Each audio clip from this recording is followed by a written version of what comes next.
Sound check. Yo, yo, yo. We're here at 10th Avenue, Caloocan, dito sa tapat ng Mukim Helmets and Benelli, Caloocan. In today's episode, we're gonna test ride this Benelli 502C. Yan, isa to sa mga motor ng Benelli na na-feature na natin dati, but this is the first time na ma-road test natin itong 500cc na cruiser bike ni Benelli. First look, meron siyang resemblance kay Ducati Diavel. This is Benelli's version ng kanilang cruiser bike. So yan, sa seat height niya napakababa lang, no? And malapad yung upuan ng para sa rider, pero yung pillion seat natin sobrang konti lang, and then wala siyang mahawakan. So para dito kailangan dun talaga sa rider nakahawak yung OBR natin. Napakalapad ng tangke, grabe. Okay, we're gonna deal with the Benelli 502C. Let's do this. Okay, bago tayo tumuloy ng test ride, alamin muna natin ang mga specs ni Benelli 502C para mas maintindihan natin yung behavior ng bike. Start tayo sa makina niya na naka-liquid cooled 500cc parallel twin engine, 4-stroke, 8 valves double overhead cam, fuel injected at may 6-speed transmission. Ito ay may maximum power na 47 HP at 8,500 RPM, at sa maximum torque naman niya, ito ay kayang pumalo ng 45 Nm at 5,000 RPM. Naka-Pirelli na agad ang stock tires ni Benelli 502C. Front tire niya is 120/70 by 17, habang 160/60 by 70 naman sa likod. Upside down fork sa front suspension, monoshock naman sa rear. Naka 260mm dual disc na ito sa harap with 4 piston calipers, habang 240mm single disc naman sa likod na may single piston caliper, and both brakes has ABS na din. Tulad ng nabanggit ko kanina, mababa lang yung seat height niya, which is 750mm lang. Medyo may kabigatan din ito para sa curb weight niyang 217 kg. Tank capacity naman niya ay 21 liters na may average fuel consumption na 26 km per liter. Naka full LED na ito para sa kanyang lighting system with projector headlight. Naka digital gauge din ito para sa panel niya, at isa pa sa mga cool features ni Benelli 502C ay ang kanyang sleeper clutch for better shifting. SRP is 369,000 pesos. Okay, test ride na tayo. Check this out, napakaganda ng susi niya. Maliit lang, pipindutin mo lang to. Yes sir. parang kutsilong maliit eh, no? And here's the gauge natin. We got a digital gauge. Unang upo, ito medyo tingkad lang ng konti kasi medyo may kalaparan yung upuan, pero okay lang din. Alam ko mabigat to eh, pero dahil mababa lang yung seat height niya, very manageable. Let's do this. Medyo mataas yung clutch niya. And naninibago ako sa riding position dahil naka-forward yung paa natin, oh. Yan, oh. Sa pagliko niya, ito malapad yung kanyang handlebar. Okay lang naman.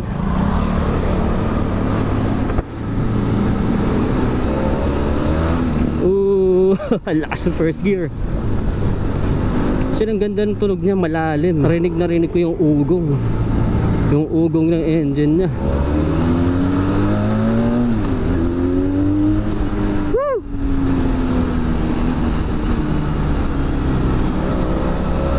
Lakas ng flasher niya, oh. Medyo challenging lang ng konti sa pagliko kasi nga napakalapad ng handlebar natin, pero hindi naman siya yung tipo nakaka-off balance para sa height natin. Goods lang. We are 5'4" by the way. Kaya naman natin sumakay ng ganito. Syempre cruiser bike, usually sa mga cruiser bike is bubaba lang yung mga seat height nila. Medyo naninibago lang din ako sa paanan natin dahil yun nga, masyado naka-forward.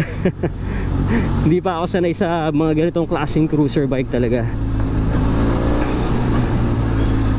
And so far, dahil hindi tayo ganoon katangkaran, no, at yung reach ng ating mga braso is hindi naman ganoon kahaba, medyo may pagka konting aggressive pa nga eh. Medyo nakasubsub pa tayo ng konti para mas maabot natin yung handlebar.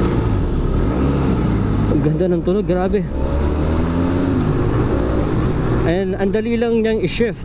I'm not quite sure if this one has a quick shifter, pero na-appreciate ko yung shifting niya. Napaka-smooth. And then sa braking, yun, we could brake on a timely manner, no problem. And yun, yung mga switches niya na-appreciate ko talaga dahil ang lambot. Probably baka na-maintain to, pero hindi. Usually yung mga na-maintain na mga switches, mga na-spray ng WD-40, hindi ganito ka-smooth. Dito sobrang lambot talaga. Halos konting pitik-pitik lang sa mga sa mga switches niya, nag-work na siya agad. And yun namang positioning ng mga levers natin sa brake and sa clutch lever, goods lang, madali lang naman silang abutin. Although medyo mataas pa yung pagkakatimpla ng clutch nila dito. Well, it always be adjusted naman. Woo! Mapalo yung second gear, grabe.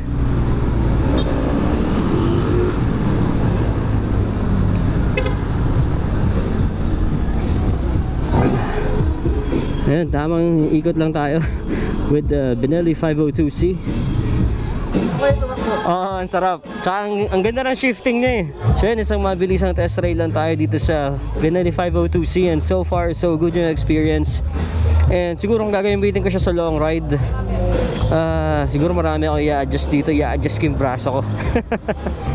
Pero yun, siguro para sa height ko and sa reach ng braso ko, hindi siguro ito yung tamang bike, cruiser bike para sa akin. But siguro kung mga around 5'6 or 5'7, yan, tamang-tama yung height nyo dito kay Benelli 502C.